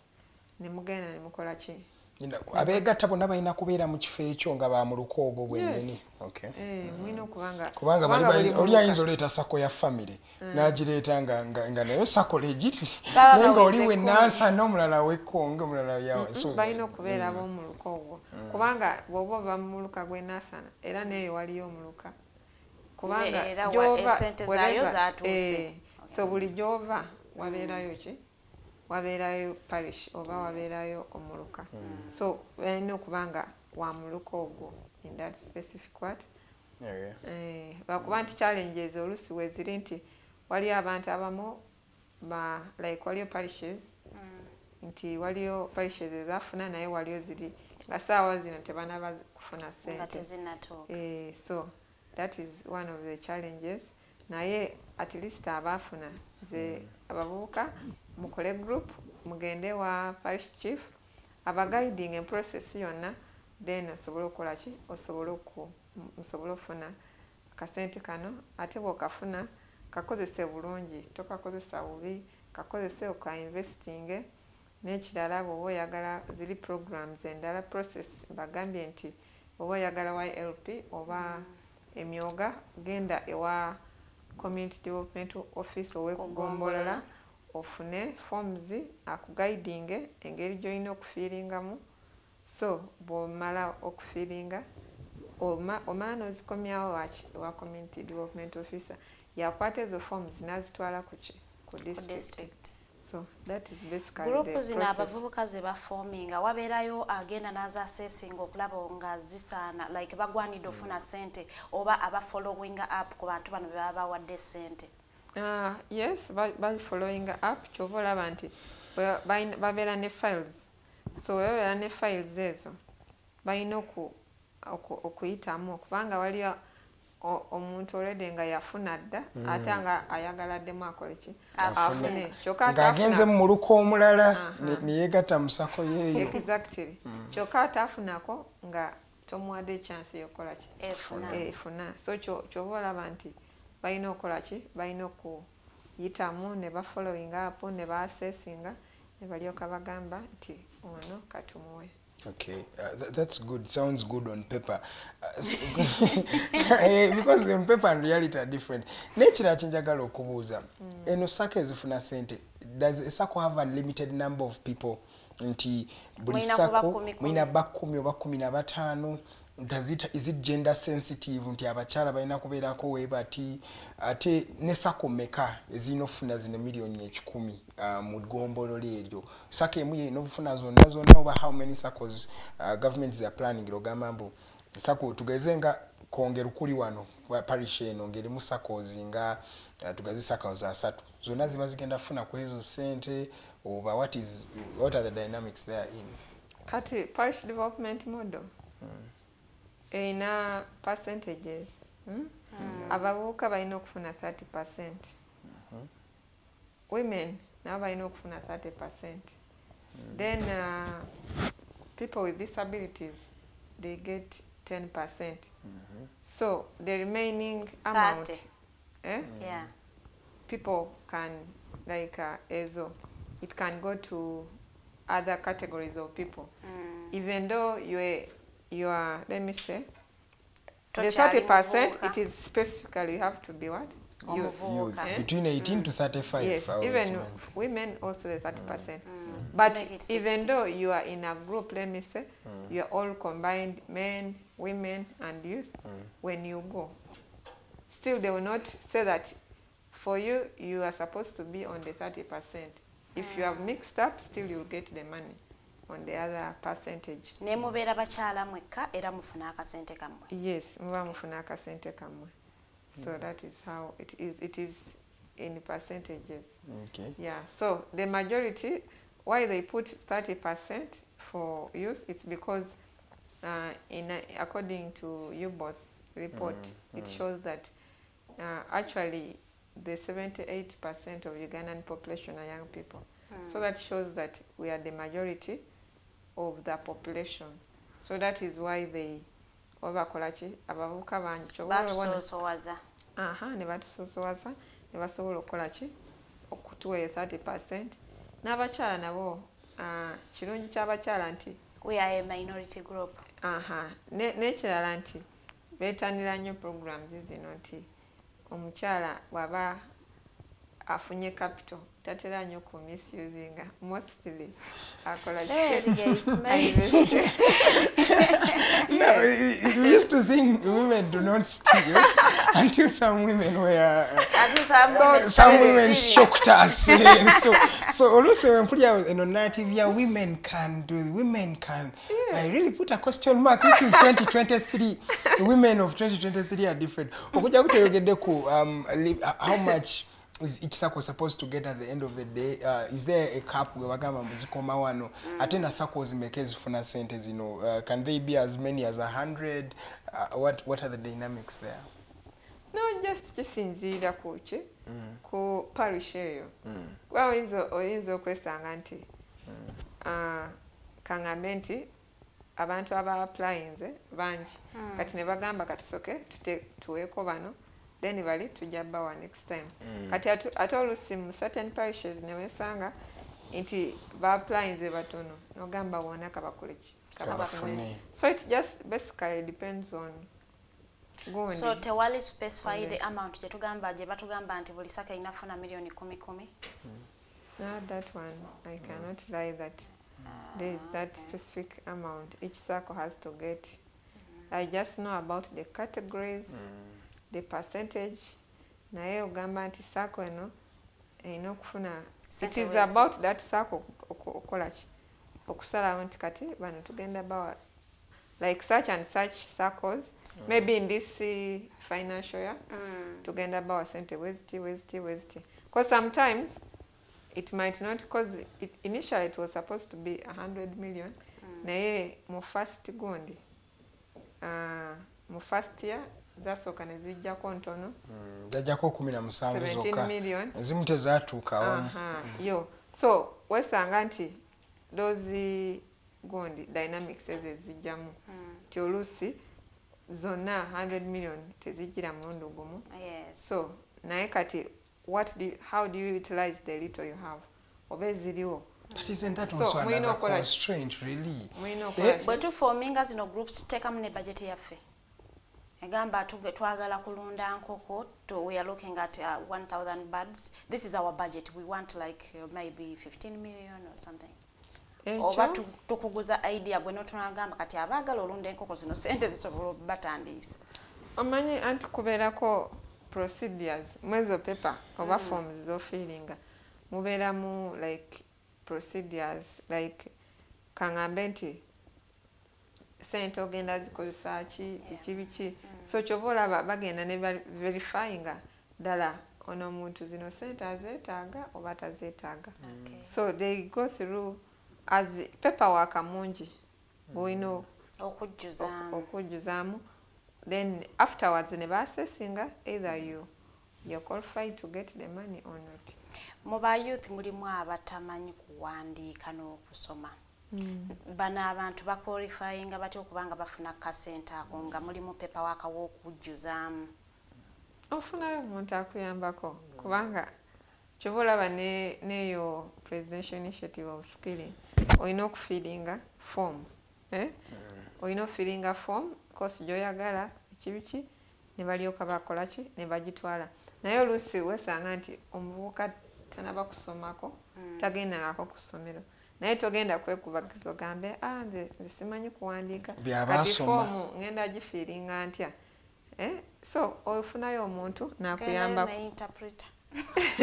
ngaba applyingira passport webakola kubanga oyinza okuba tomanyi kugikozesa computer ne application portal nogamba Farida kankuweyo omutwalo jangu onfiiringire bino ebintu ofunayo akuyambako. That's the cost of not knowing, unfortunately. Naye tutunulira government programs zino ezibeerawo bona bagaggawale emyoga parish development model current abeerawo youth livelihood program zonna tezina-achievinga their intended targets. Buzibu ki obuzireetedde okulaba nga teziri successful? First of all, at least they have I cannot say that they have scored 100, but at least there's some percentage they have scored. Which percentage are you giving? So, would you give yourself and then a rim? The programs for the youth. To me, I would give them 60. I would give them 60%. Hasahya Olimba. 60%, because there are some youth really who have benefited from these programs. Just sometimes that they are not published. That's true. That's true. But when you hear the stories, the success stories, they are there. There are so many. The only challenge is sometimes they are not published, so they are not brought on board. But the good thing, I think UBC started that program of going out to find out, reaching out to the beneficiaries of such programs. So those people are really there, but there are those challenges, of course, whereby some people have not been able to access such funds. I think some of the challenge is some people are not aware about these programs.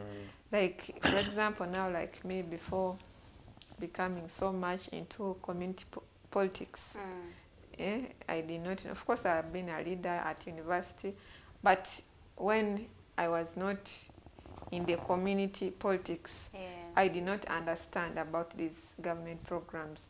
So you find out that there are some maybe students outside there who are on higher institutions of learning who would be benefiting from such programs because you can start something as you're studying, but they are not aware so much about this program. They don't know about them. So just as I told you that I went, the moment I went into the community politics, that is when I came to know about what this government program. If these programs have scored 60% in Gabochogera, lwaki mwalire parish development model? Because if youth livelihood program scored, twaligambye nti mwongeramu amaanyi wali ne mutaleeta kipya. Why would government violate a program endala nga ate eri eri mu kukola bulungi? Because 60% is success.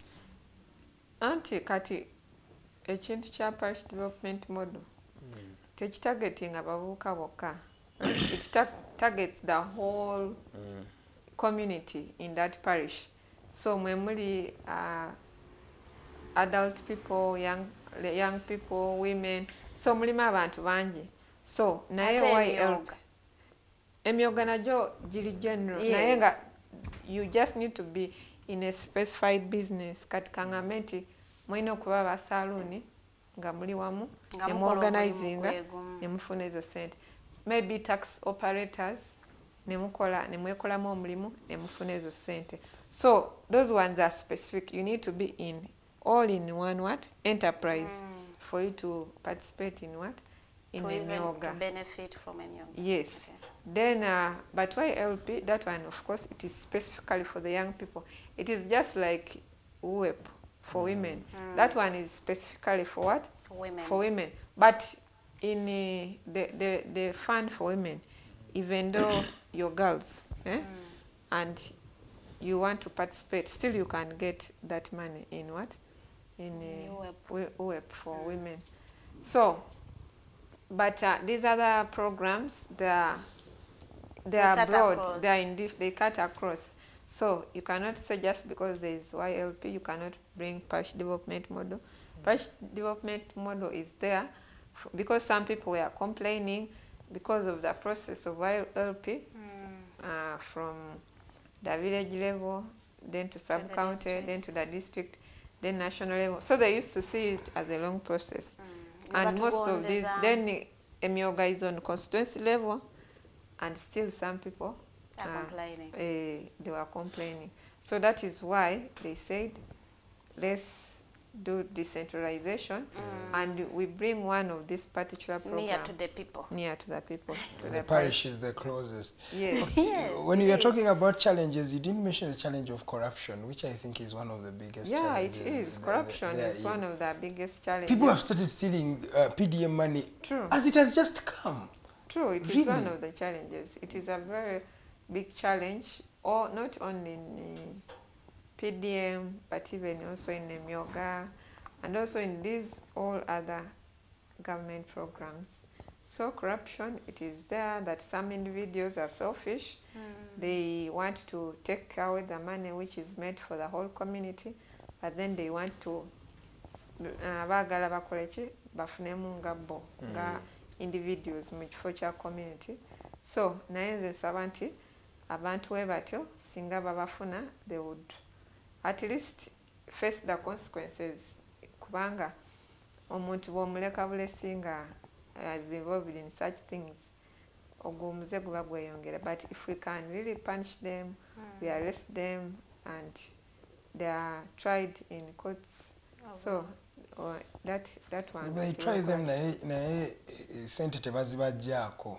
Normally bamusiba busibi naye akasente ke yatutte nekabulira mpola mpola. Bayinza kugamba okaze nga tokayina. Wakalidde ddira abazayo n'akayina agenda gamba sikayina kangende ruzira for 2 years. N'akayina era ajja kagumira ddala naye kujjako you were talking about success stories, and njagala nange kusupportinga that waliwo abantu abafunyemu mu zino programs. Really, that's the truth. And according to a survey, now over 60%. Nedda siyinza okutaba 60% naye banfunyemu. And according to most of the people who have got these success stories in this money, they are people from the rural communities. Era twagala katuleetewo the new discussion of why is it that the city dwellers, the so-called elite, are not gaining from these things? But you find that there's a lady I was reading about, and she is, I think, in Lira Gago district around there. Nengo mchalo no olabye ddala mbu abadde successful yatandika farm ye bulungi ayina poultry ayina piggery naye nga sente zino zonna omukazi ono zayogerako nga zijje mu programs west I think it wasn't PDM but it was I think or Emyoga or one of the recent it was recently omukazi oyo nga yafunamu muno nga she's in northern part she's in Agago nobody may not even know Agago some people may not know Agago but wano mu Uganda abantu betulowooza abali mu Central Business District bw'oyinza ogamba basomyeko ate bo sente zino zibalemye utilizinga. Why do you think this is happening? Cut challenge for example ze tubeera nazo mu urban places for example kangambe nti Wakiso manyi tubadde tukola data collection wenkolera ku NRM secretariat naye ne weesanga nti one village in Wakiso one village it has a population like for one district in the village. Yes, abantu bangi nnyo nti parish y'omu Kampala eyinza okubeera mu district nambe y'omukyalo twala district emu ey'omukyalo so a population engeri I think abantu aba designing a program basobole okutunuulira such dynamics nti mu urban centers mubeeramu nnyo abantu bangi nnyo kati sente zosobola okuteeka ku parish level kati kangambe nti mu kangambe nti mu Wakiso oba Entebe oba Nansana oba Kasangati oba Kira ezo sente like it's like a drop in an ocean. Exactly. So that is kyova olaba nti those are some of the challenges. The money which is planned or the way they plan, they should not plan generally the country is the same. No. So that is one of the challenges. Wano abafunamu baba of course babeeramu naye baba batono compared to the population naye kati eri in distant districts abantu bangi basobola ofunamu. Why? Because their population kanchi ba breaking it down for example kati wantuli Lukuli it's the parish kati oyinza Lukuli parish ngerimu abantu ng'emitwalo 12 right? Naye n'ogenda ewaffe Rutete parish Fort Portal in Rutete parish oyinza Rutete parish erina abantu ng'enkumi 3 okitegeera naye ekiriwo nti Rutete egenda funa 10 naye ne Lukuli egenda funa million 10 so ojja kwekanga ng'owe Rutete yafunyemu nnyo okusinga n'oweno. Exactly, that is how it is. Yeah, but which is equal, but unequal. It's called equal and equity. We might be equal naye nga ate oluusi kibate teba considering the number y'abantu. Oba tugambe nti abantu abeeyo wano mu Kampala oba Wakiso when it comes kangambe nti RDC waliyo overall RDC then naye buli constituency mu Wakiso erina deputy RDC. Yes. Every constituency. And yet up country you can have one RDC and one deputy.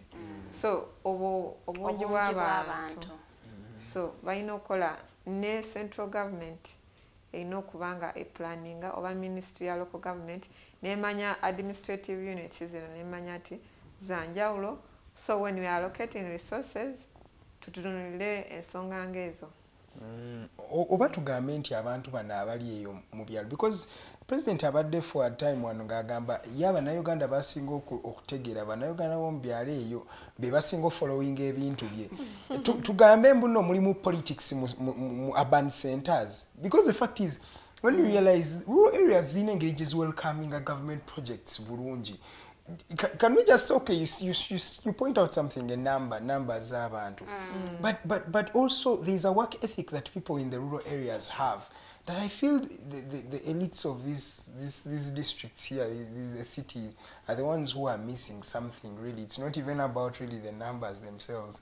Oba abantu beno bazala wanyo government kituba tugamba numbers are there and yeah numbers may be true it's but one of the strongest point. Then there is also urban centers by criticizing anyo.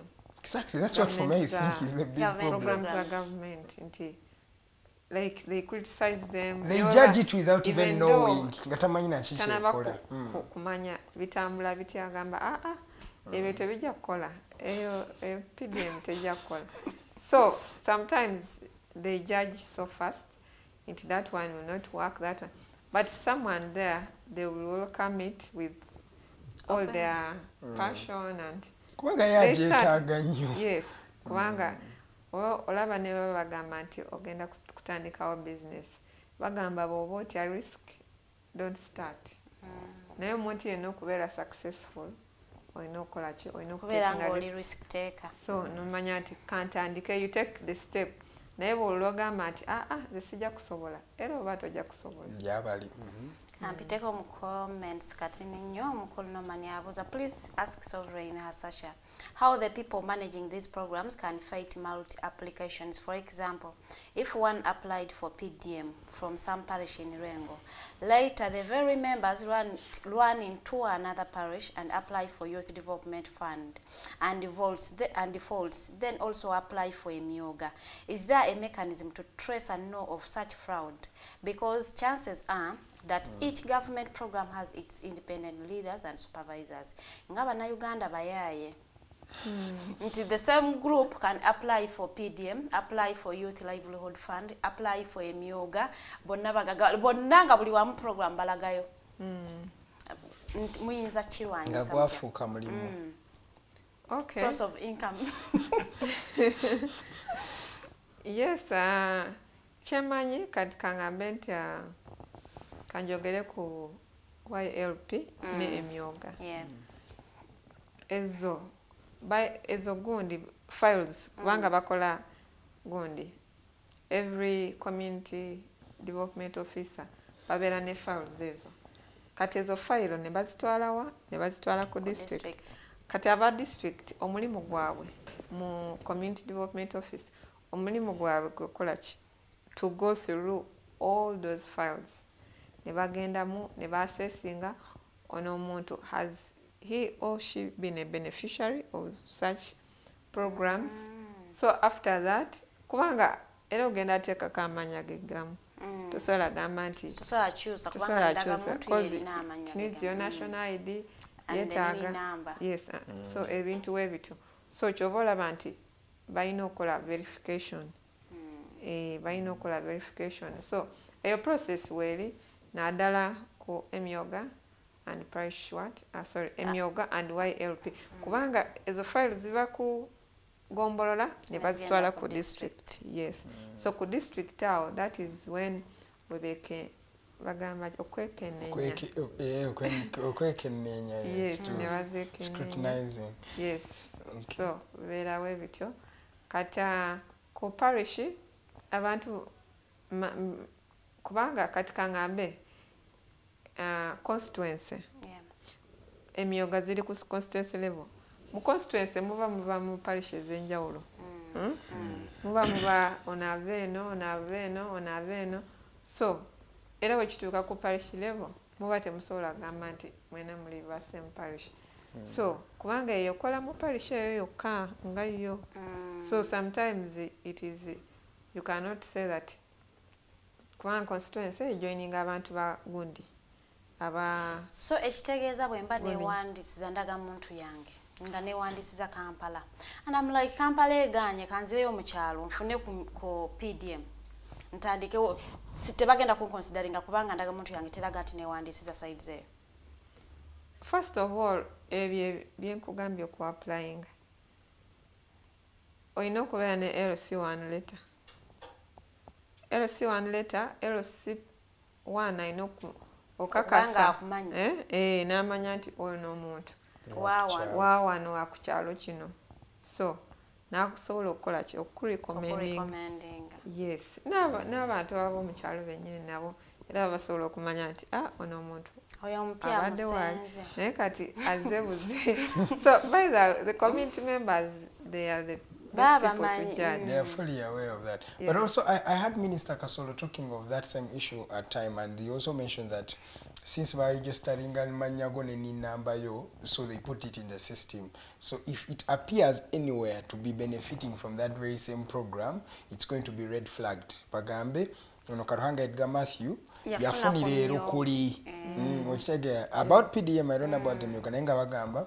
PDM yafuni ya rukuli tagenda kudama agenda futi akolechi afune. It does not work like that. Wanga details izo oba kasta bafuna file yo ezo details bamala ne baziteeka mu system. Exactly. So yeah, so nebalaba. So risky okubanga odabolinga eri wansi nnyo. Eri wansi. I cannot say it's impossible, but it's really very, very low. Wele Ashraf, I am Wele Ashraf from Bosore Butaleja. Thanks for hosting our youth reader. We really appreciate her services. It is very unfortunate that NRM leaders still think Ugandans believe in their worthless words. They talk a lot, but with meaningless talks.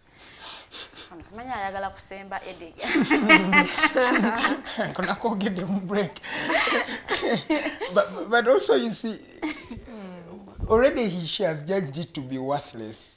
No, Uliomo is entitled to their own opinion. Her opinion is right. So, Uliomo, we have rights of the freedom, how we associate ourselves, right of opinion. So, I know opinion here and I respect it, but it does not mean that is the right. Yes. Kala, if you listen to Sovereign Hasahya, you may think that things are as easy and practical as she sounds. Kala, an innocent Hasahya, she is almost the likes of Emmanuel Dombo, Onyango, Opondo, and Enanga Jane. Wabla NRM ekoze chamanyo who this generation. Otherwise, Hasahya is an individual who is brilliant, though being misplaced in NRM. First of all, I want to just to remind you, sorry to just interrupt, when we had the other show that time, someone also said that Hasahya seems to be trained by Dombo. She knows what to say. Really, commenting a question, you know, in Ayaka raisins and Akazijukiza. Well, I want to appreciate Wele Ashraf. Thank you so much for your comments. It's one of the also a youth who is so much active in especially institutions and providing leadership, even sometimes provides internship opportunities for our young people from Butaleja, and he works at Africana. Thank you so much, Ashraf, for following. Then who was saying that I speak like Honorable Dombo. Honorable Dombo is my boss at the NRM Secretariat, and he's one of my mentors. I'm so proud of him because yes, because he's one of he's my mentor. He's my mentor. He's my boss. So personally, and I like what he's doing for his party. He has been in parliament for 20 years. He has been serving in student leadership. He was one time the guild president of Makerere University. So basically, I've also been a student leader. So I'm inspired, you know, and he's such a person who inspires young people, and he gives them opportunities now. Like me, he would have brought someone else maybe who is not a youth to work with him, but as a young person, he gave me opportunity to work with him. So as a person, I appreciate him, and I really, I pray God to bless him and whatever he does. Then saying that you paint a beautiful picture for Uganda. I am a brilliant brain, then I'm in NRM. NRM is a party, and it also, because we are in multi-party system. So in multi-party system, you have to agree with your friend or the person who is in another party. So if you're either in NRM or you are in NUP or you're in FDC, I should not be your enemy. Or for me, I cannot hate you because of you being in UBC. So in UPC, or I cannot hate you because you are in NUP. I cannot hate you because you are in what? In maybe Alliance for Transformation. because we are under multi-party dispensation, and we have to accept and work closely with each other, knowing that that is your view. I should not judge you, you know. It's like being in religion, that if you're a Protestant, so you're going to hate a Catholic. If you're a Muslim, so you're going to hate the other person. A born again. Yes, so a born again. So we have to know how to coexist. For me to be in NRM, it should not be a crime. Or for someone to be in NUP, it shouldn't be a crime. All we can do, because sometimes we will always have different ideological, you know, views, but we are entitled to our views, and for you to choose that, you have your freedom, and I should respect it. And all we need to do is, how can we work together for the country? For you, bring your contribution, maybe from NUP, maybe from FDC. I also bring my contribution from NRM. At the end of it all, because even in Parliament, we have members of NRM, we have those of in different political parties, but we are all together. They're all together working for the country. So we should just learn to coexist with each other without pointing fingers why the other one is in the other party. Of course, sometimes we would want them to come on our side, but do it, you know, in a good way, such that I'm impressed.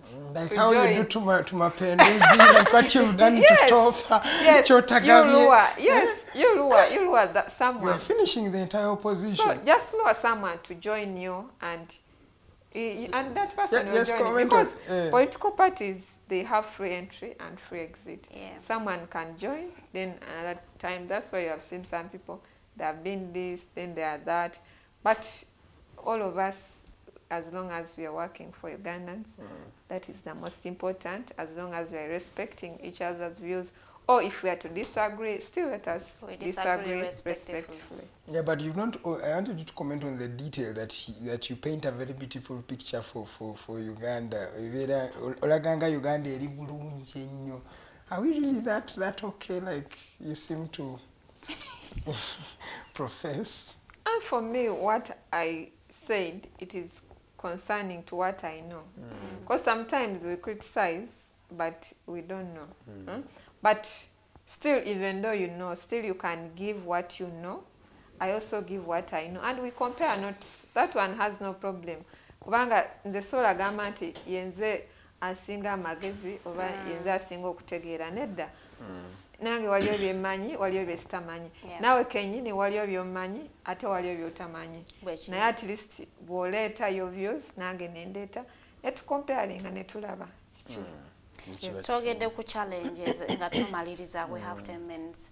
We spoke about the challenges, programs zino ze zifacing, like government eri mu kukola ky'okulaba nti challenges zino zivaawo, okulaba nti programs zino zi benefiting the targeted groups. First of all, government kyalina okukola nnyo kwe kukola more sensitization and mindset change. Ne bamanya nti kano kasente bw'oba olikafuna, olina okafuna okakozese bulungi. Ky'oba olaba mu parish development model, ba beneficiaries baba traininga. They train you first before you're given the money. So that is good. They should continue with those trainings such that omuntu aba amanye ekyokukola, tagenda atwala butwazi sente, agenda oba awaseemu omukazi oba akolemu byayagala, naye agenda kola intended for the intended purpose for, or like for investment. Then nekirala nti, for example, muli gaps, for example, like they should review where there is high population, for example, in urban centers and the village. So, Ministry of Local Government, my suggestion to you is banditerezezaawo ne bamanya nti wano abantu bangi nnyo, mu kyalo abantu baba si bangi nnyo. So allocation ereme kubeera same. They should at least, because they should consider the what? They should demographic what? Gondi population nti wana abantu bangi. So kyetaaga at least tubawe concerning or just in relation to the village people. So that is what I could talk to or advise the Ministry of Local Government to do. Then ekirala ba corrupt officials abatwala sente oba baba sente za government baba punishing ba facing courts of law baba sibe, and they should serve their punishments for stealing.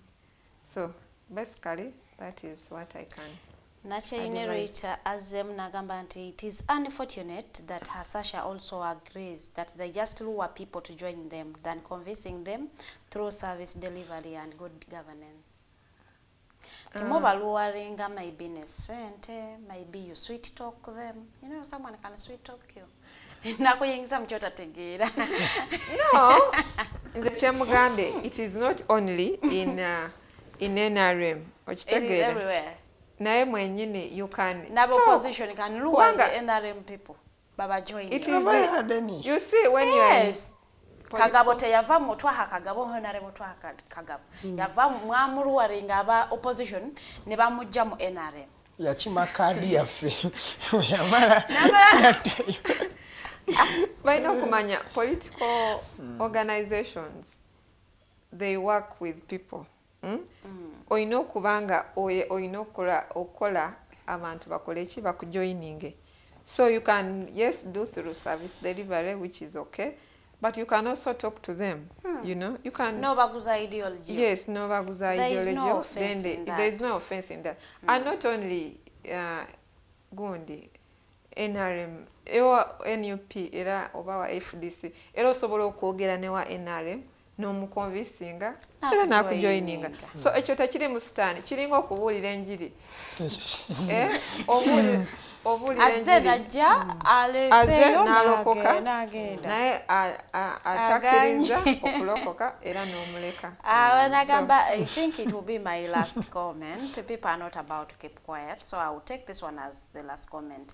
I like Sovereign Hasahya's statement of don't point fingers to each other, as if she doesn't know that as for NRM, it doesn't point fingers to the opposition, but rather it points guns and bullets to its opponents.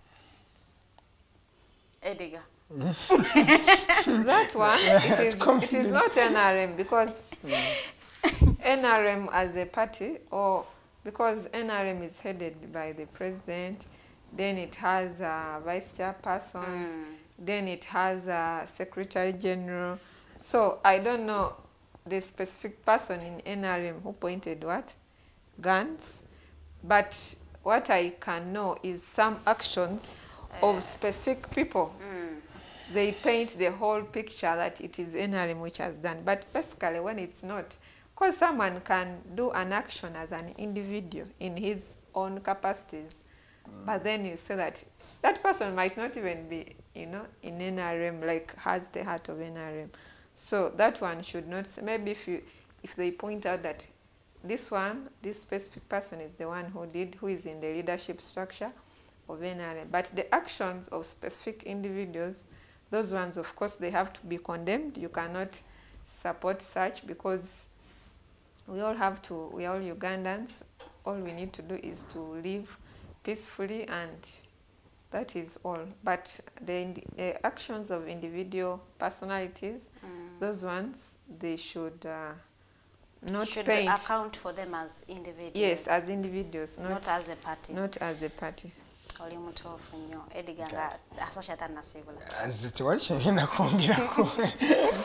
thought you were going to give us an example of one NRM individual who pointed a gun. I think Rukutana did. I knew you would mention. Rukutana pointed a gun, but let's not bring Rukutana because he's no longer even in cabinet these days. But thank you so much, Sovereign, for always coming here and highlighting on the issues. At least you speak from an informed point of view. There are NRM cadres who just defend, but they don't have the knowledge of defending, and at least you defend with statistics. So to subiro kulaba any more times when you want to come through, you're always welcome. To just your parting shots, osibuleba na Uganda bakulabirero. Wow, thank you so much for also hosting me, you, Farida, and the entire crew who are behind the cameras. Thank you so much, and the entire group of Alternative Uganda, thank you for giving us a platform, and I would appreciate you that thank you for looking out to also young people and giving them such platforms, because sometimes you find out that they will always bring only those powerful politicians who are, you know, who are so mature, but it's good that we also have a generation as young people. We know we create a network and we give spaces and platforms, and we build together. We have such a platform of bringing out ideas together. It is so good, and I really appreciate it. And for all those ones, our wonderful people who have been following us, all your comments, we have received them. Thank you so much for following, and you have given in your time. I know you had a lot of things to do, but you said you spared your time to watch this show. Thank you so much. And to my beloved people of Butaleja, I love you so much. Thank you so much for choosing me to represent the female youth. But when the opportunity comes to be given or to elevate me, I would really feel glad to represent them at the parliamentary level. on another position, which which I will be glad to serve, and we build together our motherland. Thank you so much. I remain Hasahya Sovereign. All right, thank you, Sovereign. I think what you're trying to tell them is that 2026 Munda Vidanga Dala. But thank you so much for coming. Her name is Farida Bikovere, Sovereign Hasahya, and of course I'm Edgar Matthew Karuhanga. Thank you so much for tuning in. It has been a privilege having you on the show. Please don't miss at exactly 11, Tekachi will be happening. Please do tune in at that time. Follow us on our socials at Alternative Uganda, that is on Facebook, Twitter, at Digitalk TV, still Facebook. You can still find us there. You can follow me at Edgar Matthew Karuhanga, Facebook, Twitter, and Instagram. I'm not on Instagram, Facebook, and Twitter.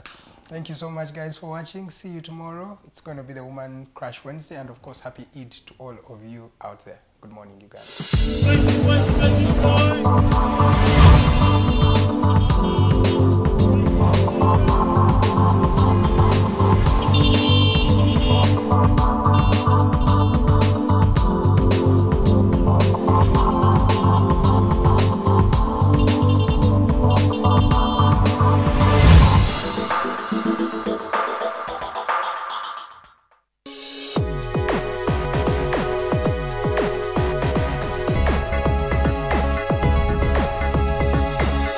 The Alternative Dig Talk. Real issues, real talk.